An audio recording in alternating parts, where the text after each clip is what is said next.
Hello, everyone. Welcome to our NITRUS talk on heart health.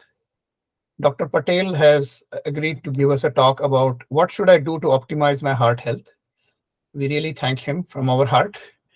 And so he's MD, FACC. I think that's uh, Fellow of American Cardiologists must be, and Right. he's an MB also. He's a chief of cardiology in RWJ, Somerset in New Jersey. He got his medical degree from Rutgers and also from Yale. He did internal medicine. And as if that was not enough, he did MBA from University of Tennessee. So our doctor is not only a lifesaver, he is also a very good at managing things. He's married for 28 years. His wife is a professional photographer. He has two daughters. And in his free time, he likes to golf and travel, and also has started learning to cook. So in addition to saving lives, he does these things. So I think with that, I will let you take the floor, Dr. Patel, and we are really, really thankful to you that you're here. Thank you, everyone. Sorry for being late, but I wanted to kind of just go over the scenario of exactly what we're here for. Everyone is most concerned about not having any heart issues or having a heart attack. So that's exactly what I was dealing with. So, what is a heart attack? So, a heart attack is really very similar to plumbing when you have a clogged pipe. So, if you have a clogged pipe in your plumbing system at home, you have to unclog it immediately. So, this is very similar type of analogy. Typically, the heart is the muscle. Overlying the heart muscle is the plumbing system called the coronary arteries. And the arteries over time develop atherosclerotic disease. So cholesterol buildup with fatty buildup, and that develops over time. And it really starts in the teenage years. So when they did autopsies on soldiers in their teens, they noticed that they already started developing atherosclerotic disease. So we mostly manifest in later in life in your 30s, 40s, 50s, and on, but it really starts early. And again, similar to rust in a pipe, if you start developing some buildup in the arteries, then it becomes a little bit unpredictable when these cholesterol buildups could break off. It breaks off a little bit, and then the body tries to heal it, just like it deals with healing a cut if you have on your skin. By healing it, it develops a blood clot. So that blood clot clogs the vessel on top of the heart blockage. And that's what a heart attack is, that it's clogged the pipes so no blood could get by it to feed that part of the heart muscle. And the heart muscle is starving of oxygen and nutrition, and patients present with chest pain, shortness of breath, sweating, nausea, vomiting. So everything we do with lifestyle changes is to prevent progression of atherosclerotic disease so you don't develop incidents where you could potentially have heart blockages and potentially a higher risk of heart attack.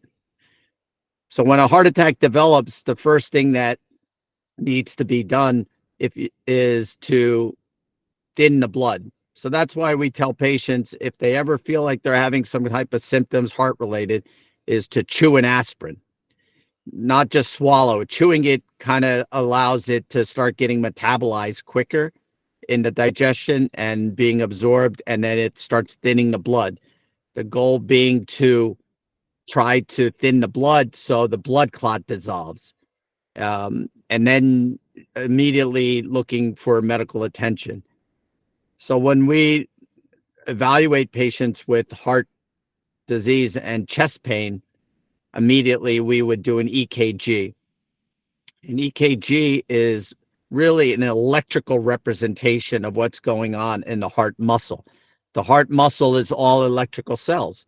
So when we look at EKG, we're looking at how the electrical cells are manifesting throughout the heart muscle, and it shows certain patterns. And so heart attack in areas where it's getting less heart circulation and areas that have old heart attacks, they show certain EKG patterns. And that's what we're looking for when we look at an EKG, is to see if there's any signs that there's change in circulation going to that part of the heart muscle.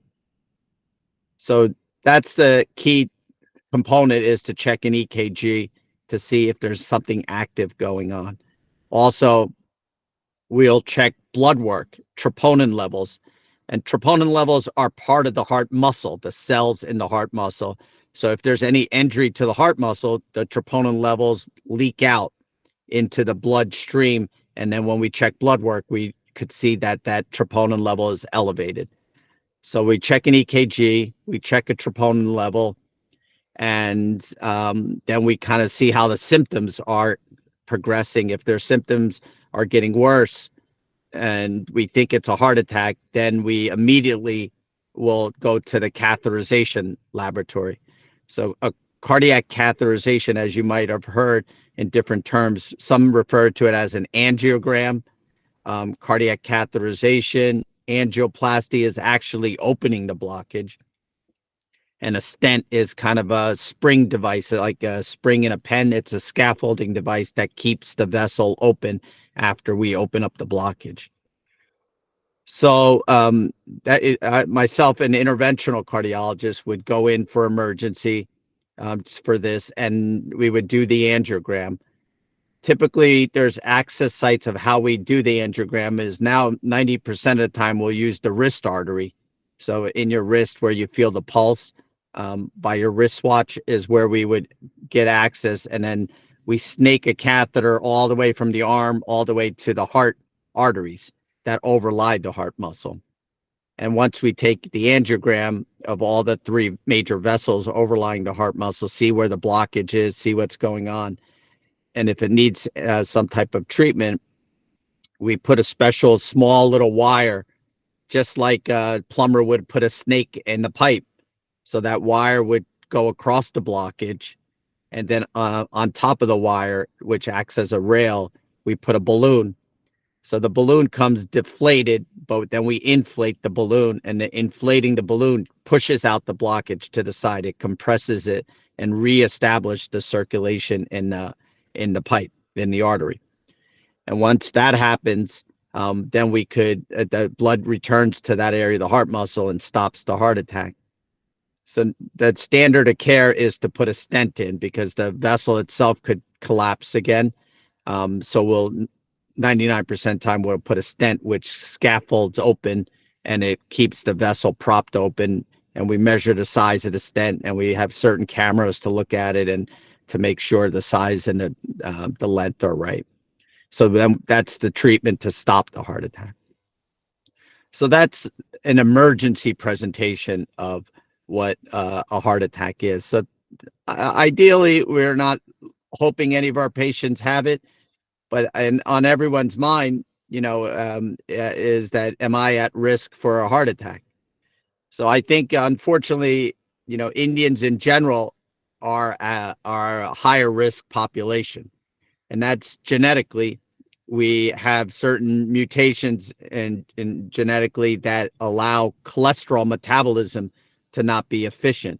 So our bodies don't metabolize cholesterol well, and the cholesterol slowly starts to deposit throughout the body and all the pipes, including the heart arteries, sometimes the neck arteries, which causes the carotid blockage and our risk for stroke. It could build up in the aorta, which is the big vessel that circulates throughout the abdomen, and in the leg arteries. So any of these pipes could develop blockages, and they all could be treated by, an interventional cardiologist like myself. But focusing just on the heart today, yes, when we want to try to prevent this progression of heart blockages over time. And that's the key, is everyone should start recognizing that it's really lifestyle changes that really prevent progression over time. So genetically, we can't do anything about it. So the things that we can control would be nutrition. So things that you were speaking of probably earlier, nutrition is very, very important. And, a heart healthy diet would be a balanced diet. of eating very clean, non-processed foods.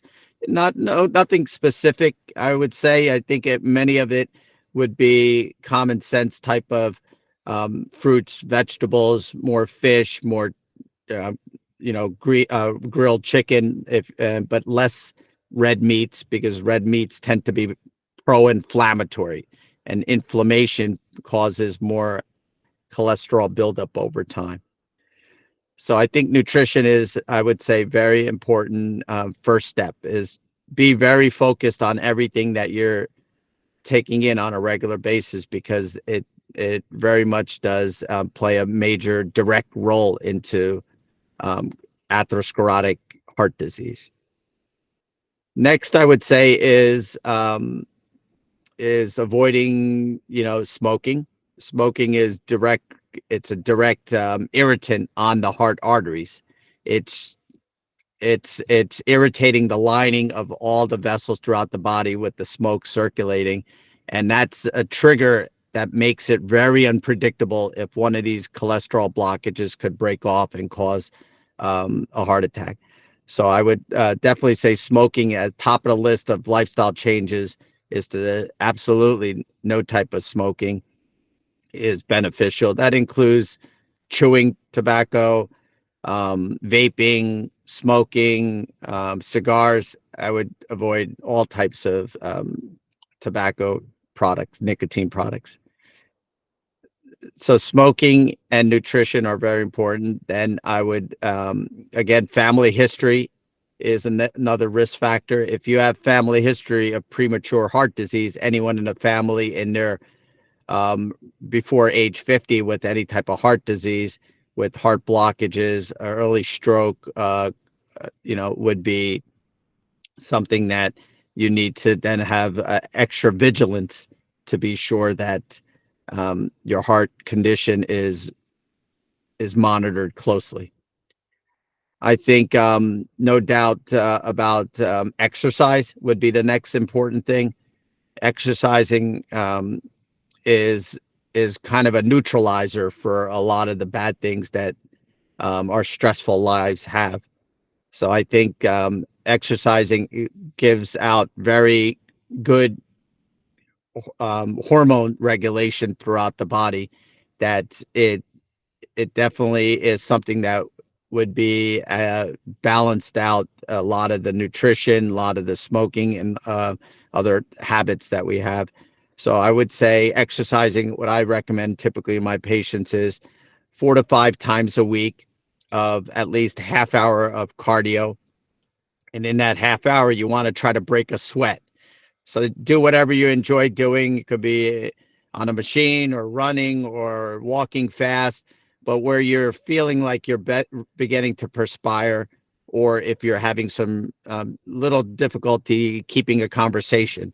And that's the level of exercise you need to be at. You don't have to go to a certain target heart rate, but if you really like to monitor your heart rate when you're exercised, what I would say is um, use the formula 220 minus your age, and then 85% of that would be the goal that you want to sustain your heart rate. So if you're, let's say, 50 years old, so 220 minus 50 would be 170, and 85% of that would be about 145, 150 is what you try to keep your heart rate. And that would be get you into a cardio aerobic type of rate. So exercise, smoking, not smoking, family history. The other two big factors are diabetes. So diabetes is like equivalent to razors in your blood vessels. It has the glucose that circulates is like sharp. It's like sharp um, shrapnel in these vessels that scars the lining, and as blood circulates and other products circulate, it injures the products, so it promotes atherosclerotic disease. So these vessels get irritated and it starts developing cholesterol buildup quicker and quicker. So managing your diabetes and doing whatever needs to be done with exercise, eating well, Intermittent fasting helps to help regulate your sugars, and many times medications are needed because of genetic reasons, or it's not uncommon because of glucose intolerance or pre-diabetes. All these things are related to sugar that are hard to maintain. Metabolic syndrome is another condition that is kind of representative of diabetes, central obesity, typically in males, the cholesterol being a little high. So if you have a lot of borderline things on your blood work and your health and your weight, that's kind of metabolic syndrome. And that's a very important sign that to be aggressive and trying to get everything regulated.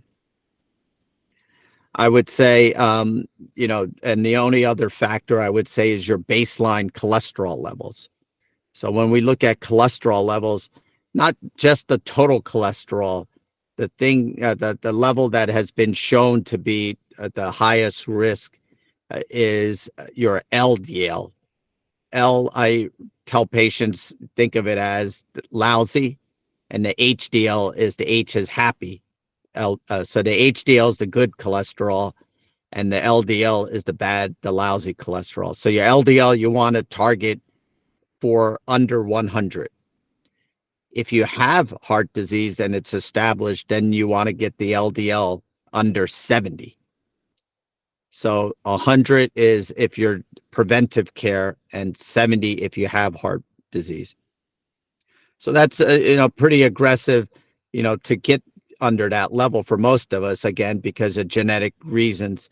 Um, Asian Indians in general throughout the world in any culture have the highest rate of heart disease. So we by far have the highest amount of heart attacks, highest amount of cardiac arrest. Cardiac arrest is where you have a sudden dangerous heart rhythm, and it's usually because you have a heart blockage that causes a sudden lack of circulation, and then that electrical system gets disturbed and stops functioning properly, and the heart stops pumping, and you collapse and have an arrest. So that's obviously the most tragic and thing that we're trying to avoid is cardiac arrest and heart attack. Those two things are things we're trying to avoid. So that's why we're addressing all these risk factors that I'm mentioning. So again, the 5 risk factors are smoking, family history, diabetes, high cholesterol, and I would say obesity and exercise. So addressing all of these, how do we do that? So it's good that we know what's going on, we understand the condition, we understand what we need to do lifestyle wise, but what if a 40-year-old person working full-time job on a computer, programmer or IT, and sedentary most of the day, what are the recommendations I typically give them? I would say try to be active as much as you can throughout the day, even if you're in a desk job, is frequently try to get up and walk, standing desk, just stay active where your body is metabolizing and using energy throughout the day, not to wait till end of work to go exercise for an hour, which is still only 1/24 of the day. So the idea is to be active constantly throughout the day. Next is to do some preventive testing. So I would say at least if you have any risk factors that we talked about, especially family history, then go ahead and see a cardiologist. And I would say get a baseline echocardiogram. That's an ultrasound of the heart to see structurally how the heart's doing, the valves, the thickness of the heart, the function of the heart. It gives you a little idea of how the heart muscle overall is, the condition of it. Then I would say get a regular stress test. That's a stress test on a treadmill, so we could see your heart active on a treadmill and see the functionality and see if there's any EKG changes. If there's changes, which is not unusual sometimes, is that the treadmill stress test is kind of a screening test. If it's anything unusual, then we would go ahead and tell patients to get a nuclear stress test. And a nuclear stress test is where we have the patient either exercise or give them a medication to have their heart exercise, and then take pictures of their heart muscles. So the radioisotope that we inject gets uptake by the heart muscle. We take pictures of the heart muscle both at rest and at exercise, and then superimpose the images and see if there's any mismatch that suggests that there's a heart blockage or lack of circulation in one area. But that tells you the heart muscle circulation, and from that we imply what the pipes to the heart are doing, or the heart arteries are doing, but we don't actually see the heart arteries on a nuclear stress test. So the third modality is a coronary calcium scan. There's two types of coronary calcium scan. The coronary calcium score is a superficial kind of screening test that shows the heart arteries decalcification in it, but it doesn't really show you if it's narrowing the vessels, because that calcium could be in the wall of the vessel without narrowing it, or it could be in a plaque that is narrowing it. It just shows you that do you have any buildup of calcium, which means that there's typically plaque along with the calcium. They go hand in hand when there's lipid and fatty type of plaque along with the calcium. So if that's abnormal, we'll do a coronary CT angiogram. Now that shows us more of similar to a invasive angiogram, where we inject contrast and that goes in the vessels while we're looking at the calcium. So then we get a roadmap of the plumbing and actually see if there's any blockage at all. So those are the different modalities that we look at to start testing patients for heart disease. If it gets to a point that we think there's heart blockages without a heart attack, but there might be developing a heart blockages, then I will do a cardiac catheterization, which is non-emergent. It's an elective cardiac catheterization. Then that's a direct gold standard invasive look at the heart arteries to see if there's limiting any circulation. If there's a blockage, usually over 70% narrowing. So 70% diameter narrowing is equivalent to a 90% cross-sectional area. And that's why we use that 70% mark as a narrowing. If you ever hear somebody saying they have a 30% stenosis, 40%, so that's usually not critical. But once it gets to 70%, that's when we usually will treat with an angioplasty again and a stent. And by doing that before a heart attack, it kind of compresses the plaque and pushes everything to the side, and then develops a new channel that heals with the stent healing with new tissue, and prevents potentially a complete narrowing or a heart attack. So those are the treatments that we do preemptively before patients have a heart attack. But the whole key, in healthy folks like most of you, I would hope, is to just be vigilant that we are at a little disadvantage as Asian Indians to be proactive about your heart condition. Take all measures to try to optimize your heart health with nutrition, exercise, weight control, sleep is very important, because that helps reset all your circadian rhythms. So having very regular sleep helps your heart condition.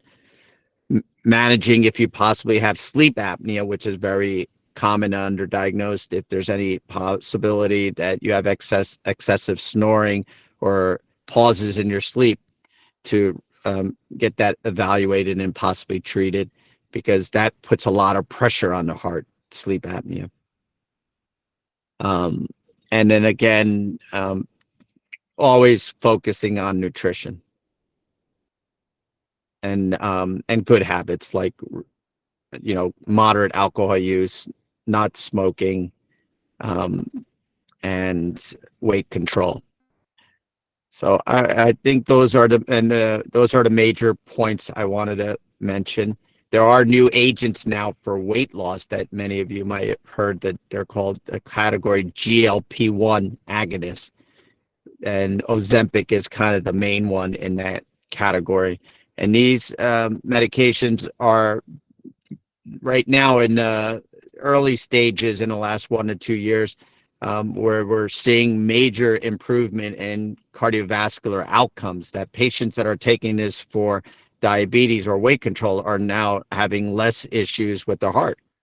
So there are major studies going on now showing benefit of these. And I think in the next 5 years, weight management is going to be another chronic condition that we treat just like we treat high blood pressure, diabetes, and cholesterol. So keep an eye out for that, and not to be afraid of using it in the future. I think right now it's a little early stage because there's no clear understanding of how the protocols are going to be to wean off patients of this, or to develop gaps in the treatment, or how to dose it long term. So I think it can be used now, but I think in 5 years it's going to revolutionize a lot of how we manage cardiovascular patients. So those are the major points I wanted to communicate with everyone. I'd love to answer questions that others have. Yeah. Fantastic, doctor. I really appreciate it. And so this will probably save a lot of our lives, and will let us have change our lifestyle and maybe be more aware of the dangers. So what we can do now is I have had some questions being asked in the chat, and also I had some questions asked earlier. So I will ask them one by one, and then I will go to the chat questions, and then we can let people raise their hands and ask questions. Doctor, quick question: are you in any urgency to leave or something? Like, is there a cutoff time for you? No, unless I get called for another emergency, I'm fine. Okay, great. I just want to respect that, because that is more important. So let me start with asking some questions. So Banmali Banerjee had asked a question. What are the other factors? So I'm sure you covered a lot of factors, if any, in addition to cholesterol deposit in the arteries that are responsible for heart attack. So I think you collect. I think I got the answer. Yeah. Thank you. Okay, great. So we move on to the next.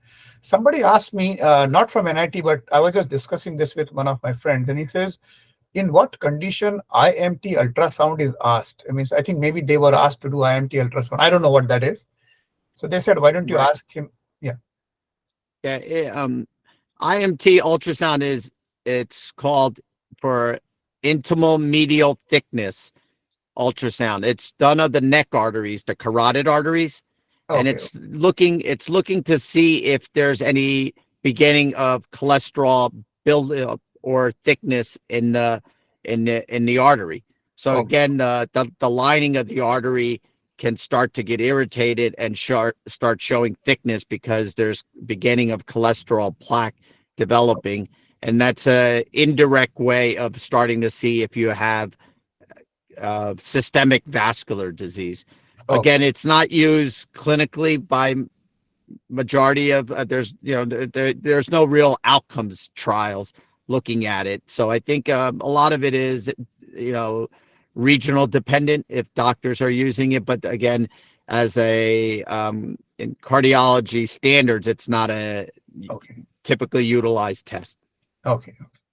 Thank you. The next question is from Shambhavi. Do milk products also contribute to narrowing of coronary arteries? I missed the first. What? Can you repeat that? Yeah. So the question was asked by Shambhavi. Do milk products also contribute to narrowing of coronary arteries?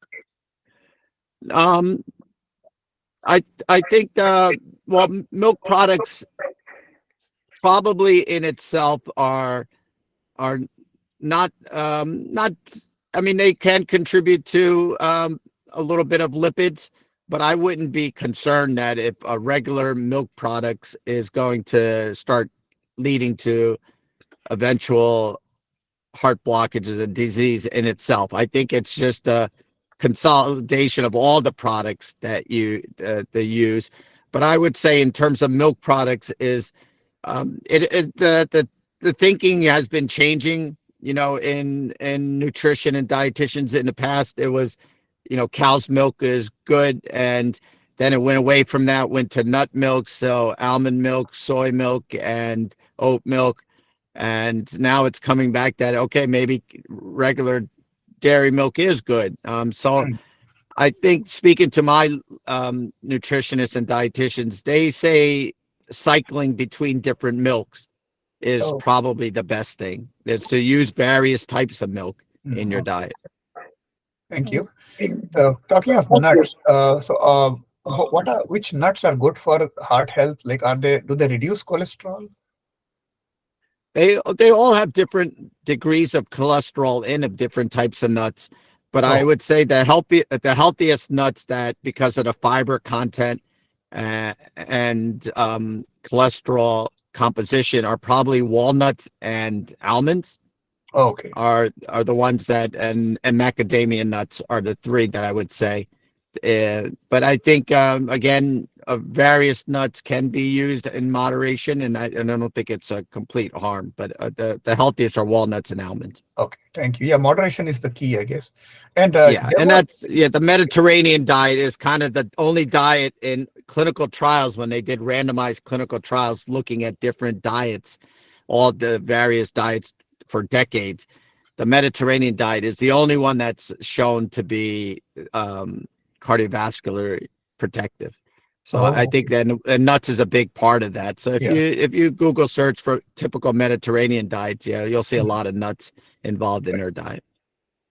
And there was a myth, I don't know whether it is true or not, but are eggs really bad for cholesterol still?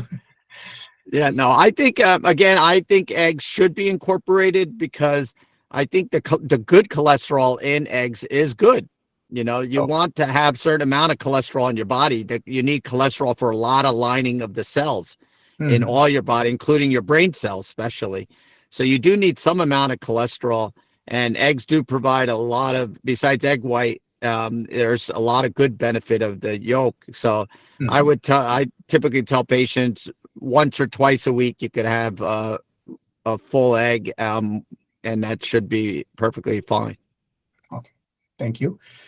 Question from Priyaranjan Sisodia. It says, I generally do not get sweat even after normal exercise. To get sweat, run. I need to run in hot weather. During winter, very difficult for my sweat.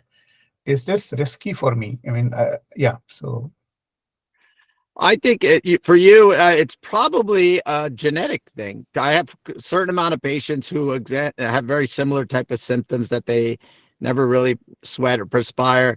So I think it's more just how your body auto regulates its temperature. mhm. um, and and how it influences the sweat glands. So there's a sympathetic and parasympathetic system that balance each other in the body, and everyone has a different kind of set point, and it's likely your set point is at a level that you need to get to work very hard to start perspiring. So nothing to be concerned about health wise. Okay, thank you. I actually envy Priyaranjan because I sweat a lot. Okay. Yeah, doctor Uh, wha- mentioned correctly. It's my genetic problem. My father never gets sweat. yeah, yeah. Going to the next question, somebody outside asked me, sometimes heartache happens because of gas. So how do you distinguish it from the actual heart issue? I don't know if that happens or not, but somebody was asking me Yeah. about that. So Is that? no, GI symptoms very closely mimic heart symptoms at times.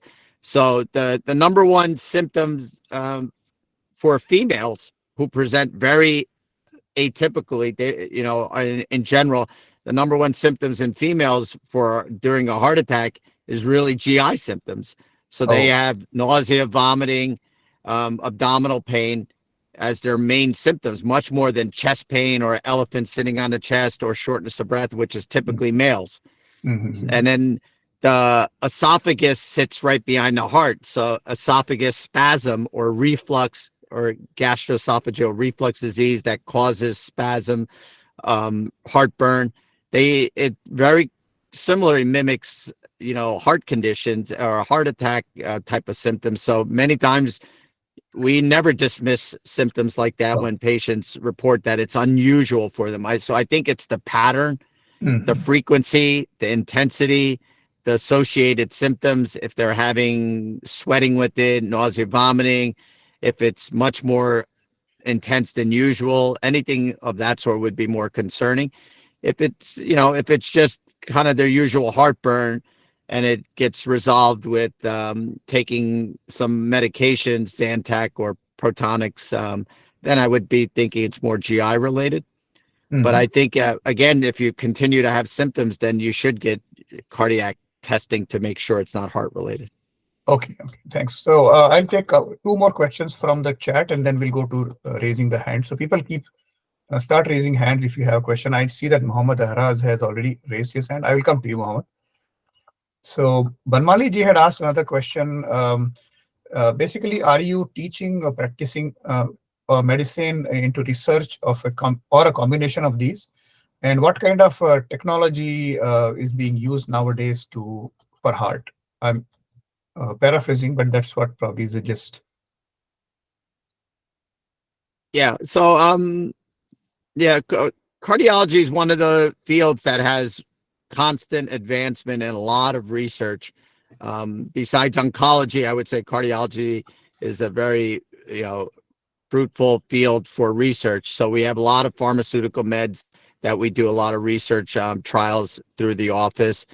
We have a medical school associated with our hospital system. So we have a lot of teaching responsibilities with residents, fellows that come through that work with us in the hospital and in the office.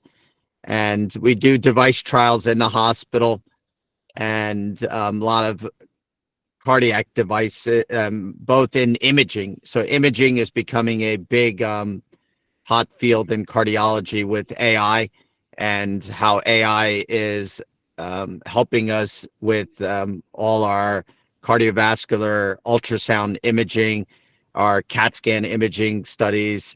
And so I think that's really going to completely expand diagnosing cardiovascular disease. The big thing that the two big things that are going to change with better machine learning and AI for sure is evaluating vulnerable plaques.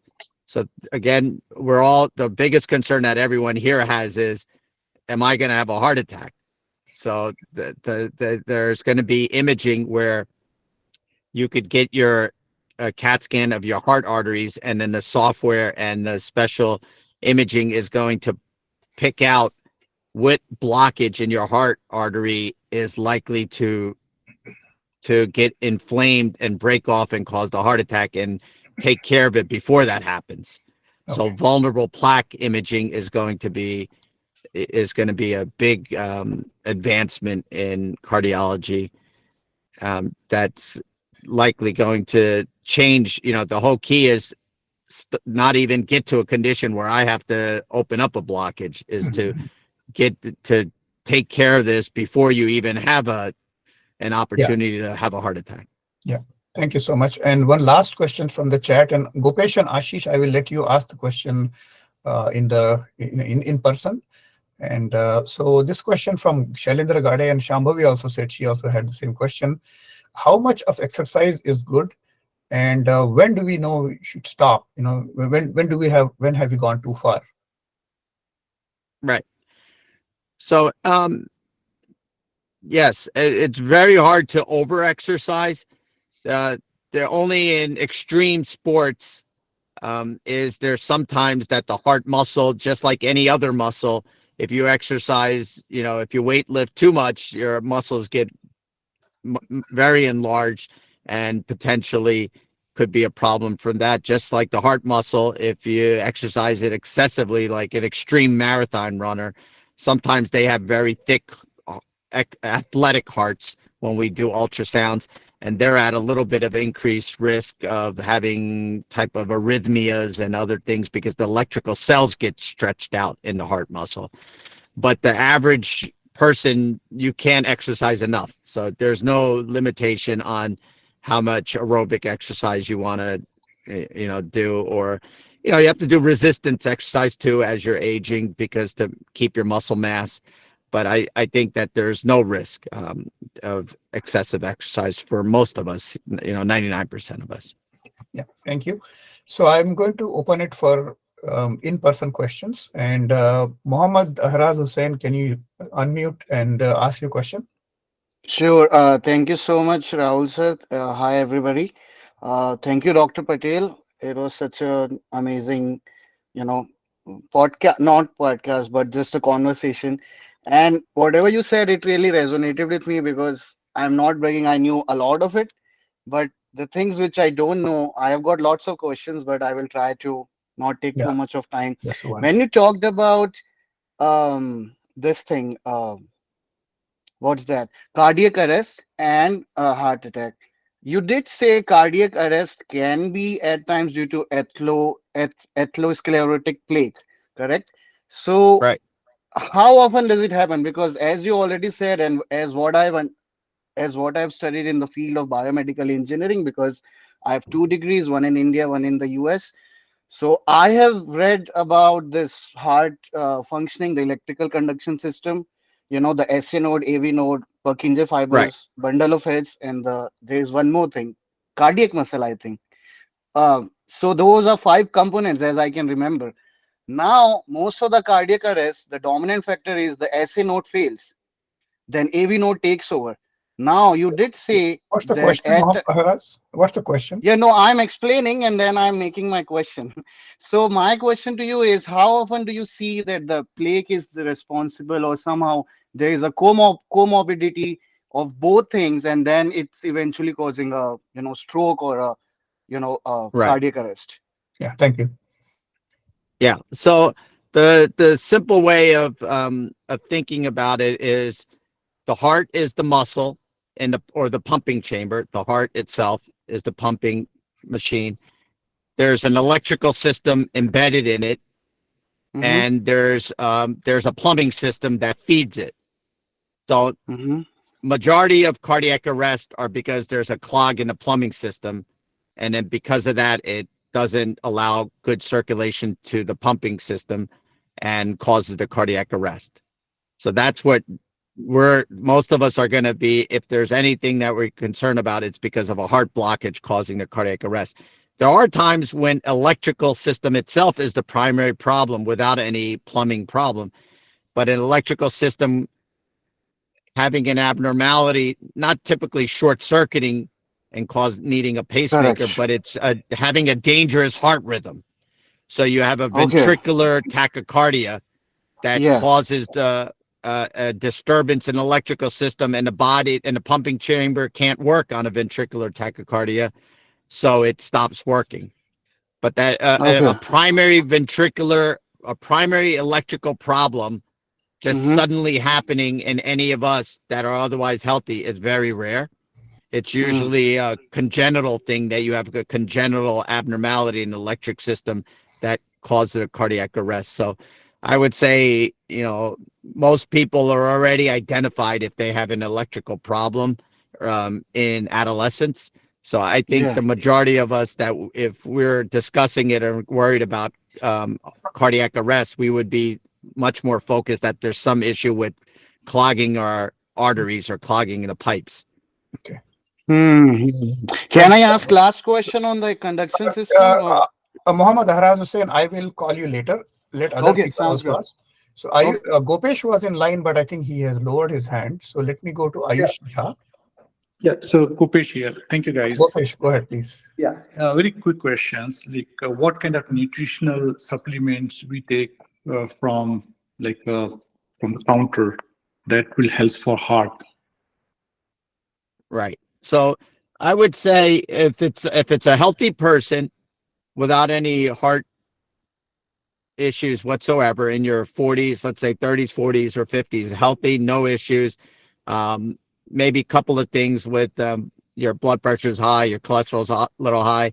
The supplements that over the counter without prescription that you should be taking is a multivitamin.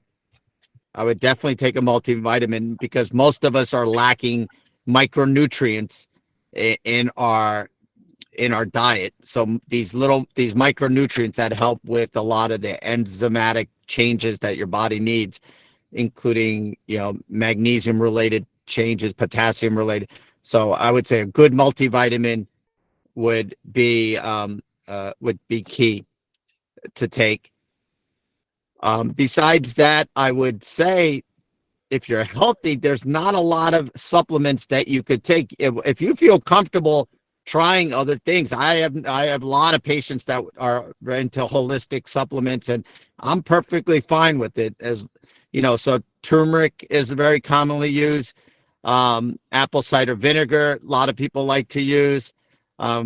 Supplements, capsules that you could do that are heart protective in a sense that they're antioxidants are CoQ10. So you could take CoQ10 on a regular basis, 100 milligrams.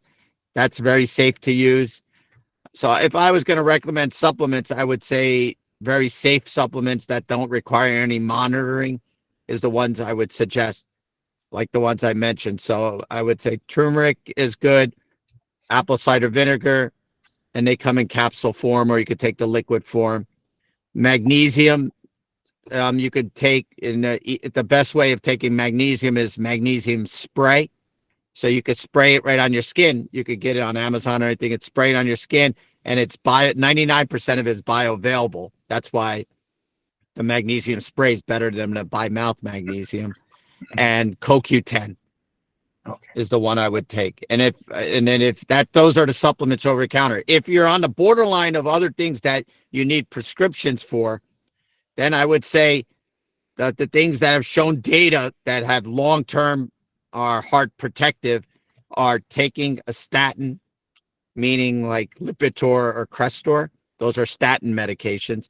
So if your doctor says they're on the fence of you starting it, I'm a believer that it's a very beneficial because not just bringing your cholesterol levels down, it has properties that maybe aren't even well described yet, where it scars down the blockages that are developing. So if you have some beginning of fatty type of blockages, it starts to change it into more scarred down blockages that it's less likely to break off and become an issue. So I have a very low threshold of starting statin medications. Those are prescription. The other thing is if your blood pressure is a little high, then I very frequently will start beta blockers. So toprol, metoprolol are very common beta blockers, and they reduce the stress on the heart and reduce the work on the heart by the properties of lowering your heart rate and blood pressure. And again, in longitudinal studies across decades, it's shown that beta blockers are very beneficial. And then the third thing is maybe a angiotensin receptor blocker. It's called an ARB or an ACE inhibitor. Something like losartan or lisinopril are common ones. And that helps many of us who have like borderline diabetes, have maybe a little protein in the urine. It helps prevent worsening of your kidney function and your blood pressure. So patients that have borderline blood pressure and are marginal, I would say it's not a bad idea to start it early. The reason being, as you age, the compliance of these vessels just gets stiffer and stiffer. So you're likely going to need it eventually. So it's better to try to catch it while it's early so it doesn't get to a point where you need higher doses. And then the fourth thing that I would say is if you have pre-diabetes, like if your hemoglobin A1C is borderline elevated over 6 or your fasting glucose is over 100, then I would say consider taking metformin 500 milligrams once a day preventive, because that has shown in studies to prevent progression to full-blown diabetes. Okay. So those are the medications that are prescription that I would say start early, even as preventive care. But if you want to just stay non-prescription, then I mentioned the ones that I would consider. Yeah. Thank you so much, doctor. So next is Ayush. Can you please unmute and ask the question? Thank you, Ayush. Rahul sir, and thank you, doctor. So I'm in mid to late 40s, and every year in my annual, the doctors do not recommend any of the tests you mentioned. So my question was, what are the recommended tests, and how do I convince my doctor? Because I believe they go by insurance and all. So Right. to get any tests done, it's very Yeah. difficult. And second one, how good is fish oil? Right. That's a good point. The fish oil, I forgot to mention. I would say fish oil is, again, another great supplement to take. So I would highly recommend fish oil too, because it helps your good cholesterol, the HDL increase. So that's a very good, safe, long-term supplement to take. I would say, yes, across population studies, when they look at population studies on healthy patients in their 40s, they're not going to ever recommend doing preventive testing in this country, because it's just not cost effective. But I'm a big believer in if patients want to get testing, it's a good thing, and proactively getting it is even better. So I would say you have to say some buzzwords that your doctor will then definitely do it. So say you're occasionally shortness of breath, or with exertion, you get short of breath a little bit. So if you say, you don't even have to say chest pain. Shortness of breath is the buzzword that automatically you could get whatever testing you want to get. You could get your stress test, your CAT scan, your echo. So, and I would be, most doctors understand that, because if you're not going to get it with them, you're going to look elsewhere to get your testing. Because you want to be proactive. So just say, I feel okay most of the time, but once in a while I'm short of breath. That's why I want to get some testing, and they'll absolutely. I did that. Thank you, doctor. Okay. Because we have to document it. That's the thing. If you come in and say, I feel great, and I want to get testing, it's hard for us to document that and get that approved through insurance. But if you say you have some symptoms, then we'll document it. And even though you might not be, it's not affecting you clinically, it's enough to get the testing done properly. Yeah. Ashish Agarwal, you are next, please. Thank you, doctor, for providing this valuable insight. Actually, my question was exactly what Ayush asked, so I'm good. Thank you. Okay, thanks. Going to Sumit Tripathi. Sumit, I think you are away from your desk. Yeah. Oh, okay. Yeah, there. No, can you hear me? Yeah, we can hear sorry, you. I just started driving. Okay. So you are next for asking Similar to question. how we can differentiate. Go ahead. Can you Yeah, hear we me, can. sir? Yes.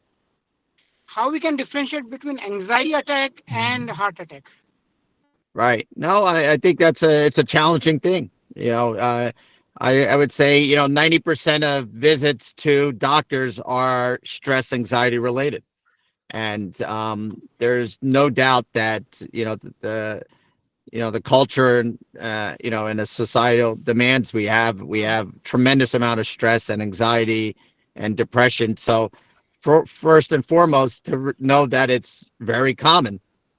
I think culturally, we don't typically talk about mental health, but it's more common than not. So I think that it's important to be self-awareness that this could be playing a part, not to, and, your brain and mind and thoughts definitely manifest in physical form. So it could be chest pain, shortness of breath. It could be GI symptoms. It could be migraine headaches. So all these physical side effects of anxiety and stress definitely manifest, and it feels real to the patient. It's not like your mind's making up it feels real. So it's very hard to determine, and that's why every specialist does their testing, because stress is a major component. And I think that's another important thing that you mentioned is we have to do things to balance out the stress in our lives. So taking time for yourself, meditation, yoga, exercise, those are vitally important to this whole conversation of, just general heart health and just general health. So I think not to ignore those factors at all. Thank you so much. Just And quick question, sir. One thing. So, how safe it is to take aspirin? Time to time, right? Is it a week or Yeah, every I 2 weeks mean, once? yeah, I think the recommendation is if you don't have heart disease, you don't really need to be on aspirin, 81 milligrams daily. Once you have any established heart disease, like if you have a calcium score that's elevated or you had a blockage on a catheterization or abnormal stress test, then I would say take an aspirin daily.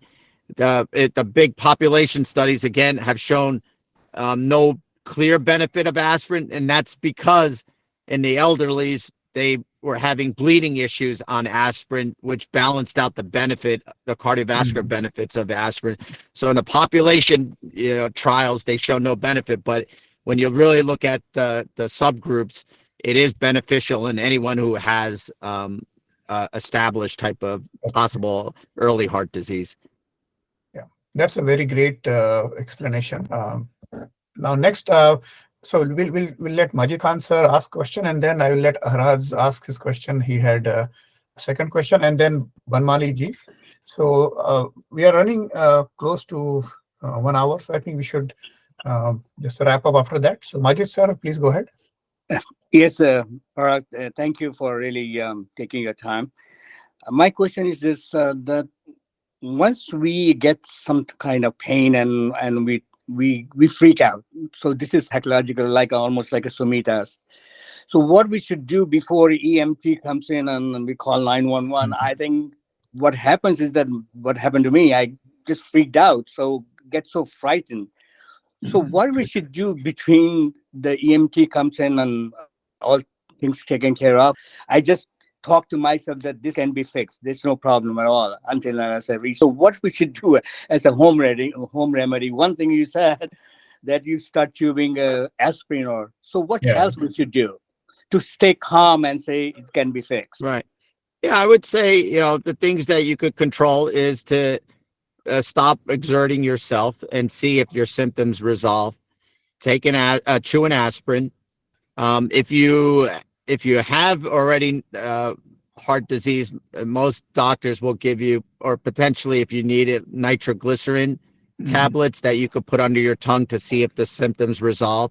That gives us an idea that it might be heart related. But but most of us don't have nitroglycerin, so it's not commonly. And then I would you're kind of limited. You're right. And when you're at home, you're limited when you think of what could be done, because the thinking is the only way of really diagnosing if this is really truly heart related symptoms you're having is to get an EKG immediately or to get blood work and your troponin levels. And that's not going to be done unless you go to an urgent center or you go to the emergency room. So you don't want to run to the emergency room every time. So I think part of it is to see if it's very out of norm for you to have these symptoms. If it feels, if it feels like you have a lot of, it's very intense, it's progressing, you're having a lot of other symptoms with it, then to take it seriously. I think I would err on the side of taking it seriously and making sure it's not, than to dismiss it.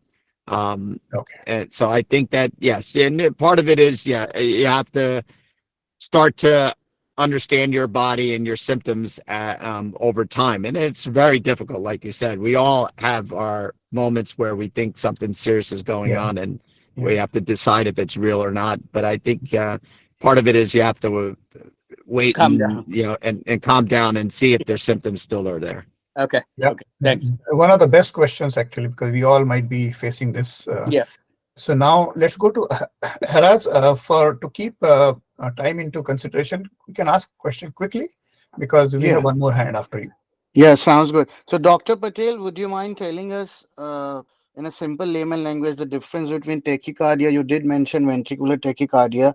So, I want to ask you 4 conditions: atrial fibrillation, tachycardia, bradycardia, and arrhythmia. Sure. So, so everything you mentioned is dealing with the electrical system of the heart muscle. And again, when you deal with the electrical system, it's different than the plumbing system or the heart blockages. So this has nothing to, arrhythmia is all electrical system related. So arrhythmia is the common term meaning an abnormal rhythm. So an Okay. arrhythmia is just an abnormal rhythm. There's different types of abnormal rhythm. So the typical abnormal rhythms from the top chambers of the heart are called the top chambers are called the atrium. So those Correct. are atrial arrhythmias. And the most common Okay. atrial arrhythmia is atrial fibrillation. And Okay. atrial fibrillation is the heart should be beating regularly. It beats at a regular pace. And when it loses that pace and it's quivering, the top chamber's quivering because it's coming from multiple points in the chamber, not Correct. from one point where it normally does. And that quivering motion is called atrial fibrillation. And it shows up on an EKG as an irregular rhythm.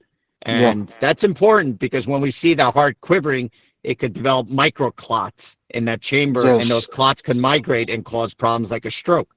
So we have to thin the Yeah. blood immediately when we Mm. see an atrial fibrillation, and then slow down the heart rate so the heart's not working too hard. So that's atrial fibrillation. The arrhythmias that originate from the bottom of the heart, where they should usually come from the top, they should originate from the top, but they're originating from the bottom, are called ventricular arrhythmias.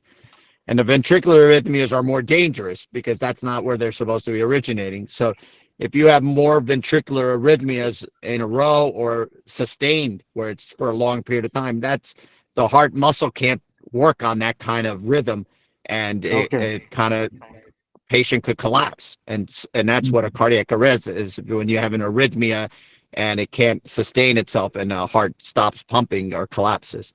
Okay. Thank you. Makes sense. Makes sense. Thank you. Last question. By the way, good to have bio guys in our team. Archit is one, and Haraz is also a bio. So they probably understand it more than I do. Barmali ji, please go ahead, ask your question. And that will be the last question because we should not take too much of doctor's time. Thank you, Rahul. Thank you, Dr. Patel. Two questions combined together. One is a leading question after Majid sir's question, whether or not the symptom is actually a heart event. The second question comes from a question from Jeopardy. 2024 marks 100 years of this group with a mission to build healthier lives free of cardiovascular diseases and stroke. And the answer to that question was the American Heart Society. Aha. These two combined together, a question emerges: what efforts have been done so far, even after 100 years? Every 34 seconds, there is a person dying out of heart disease. Is there any effort done to extend the gap between a symptom and service provided? Yeah, I think a lot of it is, I mean, the heart disease, it's made tremendous, improvement in every aspect, from diagnosis to treatment to devices to pharmacological. So I think that there's no doubt the care for cardiovascular diseases has progressed tremendously. I think that the biggest factors are going to be, again, in prevention, because that's what we all care about. We once we have a heart attack and injury to heart muscle and a stent, I mean, we'll survive it. But I think the whole key is to not even get to a point where we even have heart disease. So I think a lot of it is going to be gene therapy and immunotherapy to not even let the heart arteries develop atherosclerotic disease. So once we have signs of any cholesterol, increase or beginning of deposits in the heart artery, that might be in our late teens, there'll be certain markers or imaging that's going to show that, and we'll use gene therapy or immunotherapy to completely reverse it immediately. So then later on in life, when we do evaluate the heart arteries, it'll look pristine. that there will be no plaque to rupture to cause a heart attack. So that's the whole key, is to get it at the preventive state that we don't even have to worry about at a condition where you have atherosclerotic disease. And that's where the efforts are going in a lot of the research. So I think that's what's really exciting. Thank you very much, Doctor. Thank you, Doctor. So I think this has been one of the best NITRUS talks we have had, and thank you so much. And I think what we can do is, all of us, why don't we send the heart smiley at the bottom? Like, go to your screen, the smiley, and send heart smiley. That will be a very good end. Oh my God, that's good. Majid sir, and I think I'm sorry I didn't have the slides, but I think it worked out better without slides, that it just made you visualize it a little bit better, what I was trying to communicate. Absolutely. Majid sir, you would like to say something? You introduce us to Dr. Patel.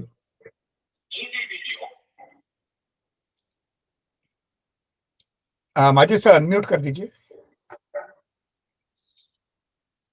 Yeah, Parag, thank you very much. You made us so healthy today, you won't believe. I'm telling you. That's great. Thank you. No, I'm not, if it helps out any one person in this group, that's great. That's a great thing. Yeah, and I would like Shambhavi to close the thanks of note to you, Dr. Parag. She's one of our heart of our alumni family. So go ahead, Shambhavi. So, Dr. Patel, thank you so much for accepting Majid sir's request and coming down and giving so much of your time, despite that you were very busy this morning. And you were so gracious to answer both the written questions and the spontaneous questions out here. I mean, I have not seen, literally speaking, I have not seen somebody so gracious out, at least in the US, to do a volunteering talk this way. This was really true. And personally, I am a cardiac stent professional, and despite that being on such a field, professionals like me and many of us here never get to think about our heart health anytime. Your talk has definitely intrigued a healthy living system on our brains, and every time we think about ourselves, we'll definitely hear a lot of not just hear but talk with our relatives, friends, and think many of the things which you have spoke to us today. It was very, very useful. Thank you so much. No problem. Thank you. And it was easy to do this talk because as you know, you don't want to get on Majid's bad side.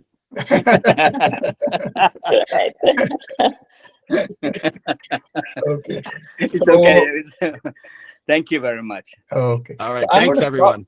Thank you, Doctor. I'm going to stop recording, and then after that, those who want to continue on the call, they can continue. And we also Majid sir has said that we should have a little bit more talk after this. So after stopping the recording, those who want to stay, they can stay. Recording is being